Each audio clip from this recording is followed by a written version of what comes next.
మీ ఎలాంటి వ్యాపార ప్రకటనలకైనా వెంటనే మా ఛానల్ సంప్రదించండి. అందరికి నమస్కారం, నేను శిరీష. ప్రస్తుతం మనతో పాటు ఉన్నారు ప్రముఖ ఆధ్యాత్మికవేత్త, జ్యోతిష పండితులు, వేదిక ఆస్ట్రాలజర్ అవినాష్ దాస్ గారు. గురుగారితో మాట్లాడదాం. నమస్కారం గురుగారు.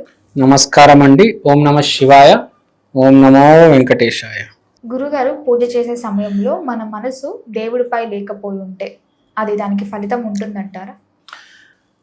అంటే మన మనసు దేవుడి పైన ఉండాలా లేదా? పూజ చేసేటప్పుడు నేను సరిగ్గా చేయలేకపోతున్నాను. సో బేసిక్గా ఏం జరుగుతుందంటే, ఎవరైనా పూజ చేసేటప్పుడు ఫస్ట్ భక్తితో వస్తారు. భక్తితో వచ్చిన తర్వాత పూజ మొదలెట్టిన తర్వాత ఎక్కడో మధ్యలో సబ్ కాన్షియస్ మైండ్, ఈ చిన్న మెదడు అనేది డిస్టర్బ్ చేస్తుంది. అప్పుడు మైండ్ అనేది వేవర్ అవుతుంది, ఇటు అటు తిరిగి వచ్చేస్తుంది, దేవుడి మీద ధ్యానం అనేది తగ్గిపోతుంది.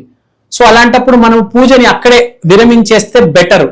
తర్వాత మళ్ళీ కొంచెం బయటకు వెళ్ళి ధ్యానం చేసుకొని మనసును ఏకాగ్రత చేసుకొని మళ్ళీ వచ్చి కంటిన్యూ చేసుకుంటే బెటర్. లేకపోతే ఫస్ట్ నుంచే జాగ్రత్తగా ఏకాగ్రతతో పూజ చేస్తే చాలా చాలా మంచిది. ఏది చేసినా పర్ఫెక్ట్ గా చేయాలి, ఇలా సగం సగం చేయకూడదు అని నా విజ్ఞప్తి ప్రేక్షకులకి.